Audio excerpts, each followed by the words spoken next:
This is an audio presentation of the book Home is Where the Heart Lands: How Pedaling for 5 Months Brought Me Closer to Home. Read by the author, Richie Wolfe. This book is read very slow and may be more enjoyable listened to at 1.75 or 2 times speed. Foreword written by Sean Wiggins, read by Ian Hathway. With a reflective orange and yellow vest, floppy river hat that was custom fit to this helmet, some pants and a shirt that you'd guess had come from an angler's trash can, and a worn pair of keen sandals, Richie embodied the image of a commuting roadside worker ready for an afternoon on the river. To the untrained eye, my friend of nearly 2 decades brought a fragrance and appearance that would prompt any suburban household to plead for law and order. Don't get me wrong, I wasn't in any shape to offer hygiene and fashion tips. I have to tell you that learning about his choices in clothing and bike setup felt like learning from someone who has lived many lifetimes. His decisions are built from personal experience and the recommendations of those he respected. Richie is an encyclopedia of all the right and wrong ways to overcome unnecessarily difficult times with a smile on your face. I've known Richie since he was a kid. We both grew up in small Kansas towns where truck stops and donut stores hold a special place in our hearts. My first core memories of Richie are enveloped with scenes of summer camps in the woods of Missouri. I can still smell the trees, the humidity, and the cafeteria. I still check myself for ticks and remember the settled feeling that came with a few hours of air conditioning. Richie always dove headfirst into everything back then. He wanted to be a part of every group and every event. He was never shy to offer support in any creative endeavor. He brought an animal-like presence to a drum set, a style to the skate park that felt at home in a goofy movie, and absolute chaos to any video production that regularly found Richie preparing a low-budget and safer version of a jackass stunt. That itemized version of Richie feels a bit cheap, mainly because it doesn't capture how sweet of a guy he is. I like to believe that he has always been driven by love and curiosity. I've held the position of mentor, counselor, older brother, etc. for Richie, but I do feel that I've learned more from him than I could have ever possibly shared. A proud tone echoes in my voice when I describe my friend Richie. It is not uncommon for me to paint him as the one who rode his bike around the perimeter of the USA and up into Canada. This book seems well-timed and appropriate for Richie to share with us. Richie takes us on a personal adventure around the nation that has shaped him in his literary hybrid of a journal, tour guide, and novel.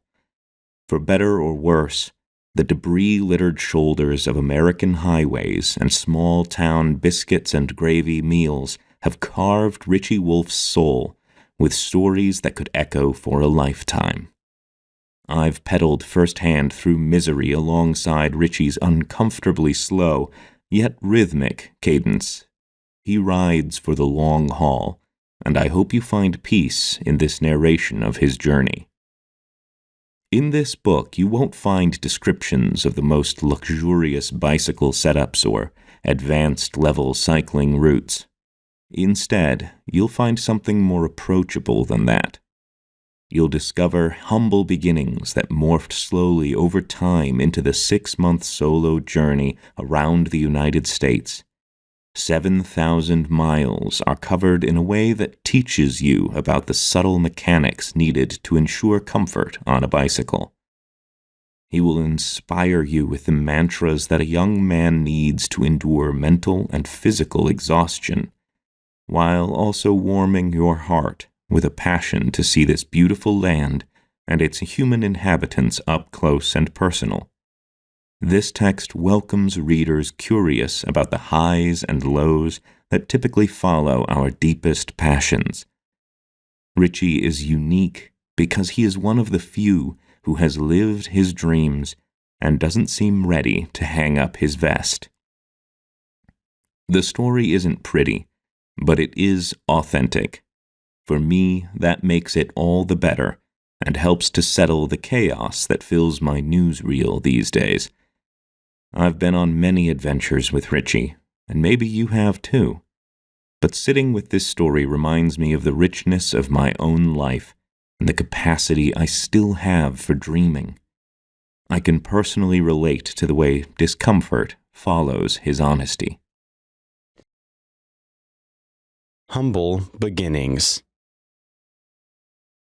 When I was 9 years old, I had a nasty accident. I had been riding a bicycle without training wheels for only a few years, and my ambition was more confident than my actual skill. I sat atop a long inclined driveway with a hairpin corner around the front entrance of Booth Manor at the Salvation Army Bible College. My parents attended the seminary in the late 90s. I was proudly riding my bike underneath the orange glow of the campus street lamps and trying to show off to my parents before they made me put my bike away for the night. They were in the distance, calling me to take my bike back to the dorm. With a giant smile, I told them to watch me as I mounted my bicycle and propelled down the lengthy hill. I had no cares except to go fast and see if I could stay on the concrete. I was unprepared to navigate the sharp corner and still keep enough speed to return to our apartment without pedaling, as I had intended. Instead, I continued into the grass, which had yet another hill, and my trip was ended by a violent clunk. The grassy knoll dead-ended in the base of an aluminum street lamp, jolting my body full force and kicking me backwards off my bicycle. Sort of a cartoon hitting a brick wall situation. My parents ran over and attended to my accident and made sure I was okay. Thankfully, I only had a couple of scratches and was mainly shell-shocked from the experience. As I grew older, I continued taking more chances like this, contributing to my joy of cycling. Bicycling has been something I've loved my entire life. I vaguely remember my first time riding a two-wheeler when I was about 5 years old.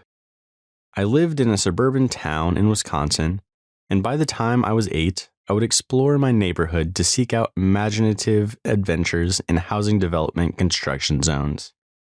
I ripped around with my friends and siblings, searching every nook and cranny.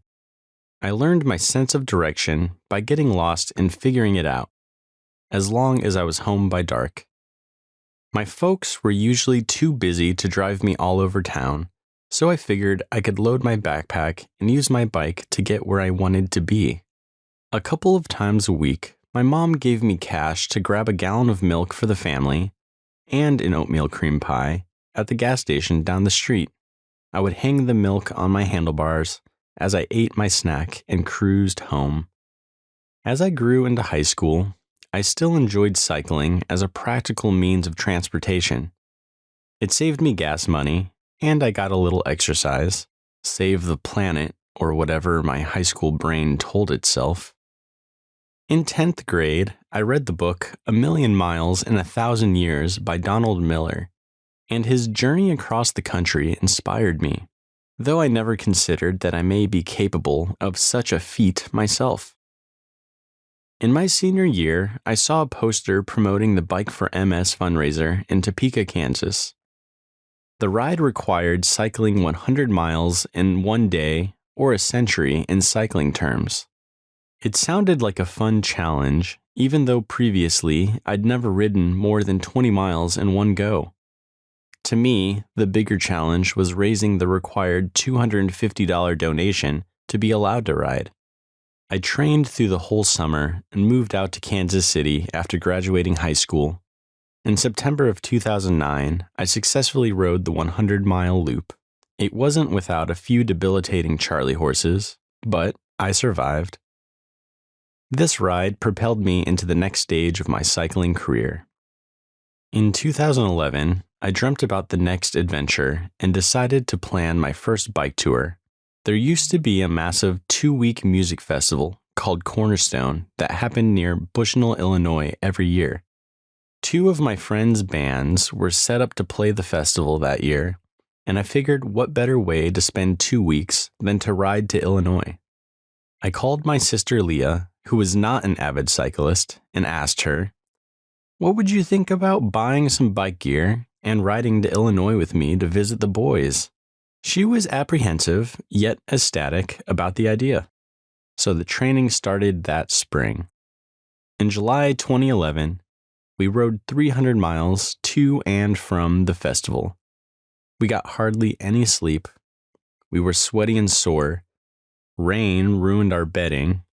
We discovered Missouri was hillier than the Rockies, and we had the time of our lives. The same summer, I took a skateboard trip to Ventura, California. The family I stayed with had some bikes laying around in the garage. I took them out every morning on the bike path that followed the Pacific Coast Highway. Experiencing the ocean like that lit a fire inside of my soul, and I decided my life's purpose would be to bike the California coast. Fast forward to 2014, and my friend Weston lived in Encinitas, California.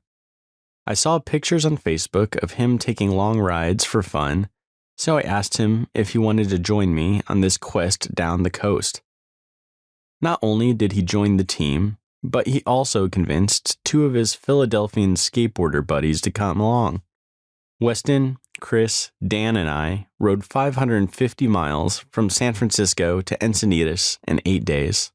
There's something magical and mysterious about the Western coastal route. It has foggy mountains and sandy beaches, steep cliffs, and flat valleys of vegetation. It was the most challenging and exhilarating cycling I'd done up to that point in my life, and with only 5 gears, mind you, due to my derailleur being broken and my inadequacy as a bike mechanic. We were all strangers at the beginning of the ride and great friends afterward. Jokes, hardship, skateboarding, and a series of first experiences fostered a unique version of travel and brought us closer together. We learned a lot, not only about living on a bicycle, but also about community and humanity. That ride in 2014 told me something about my future.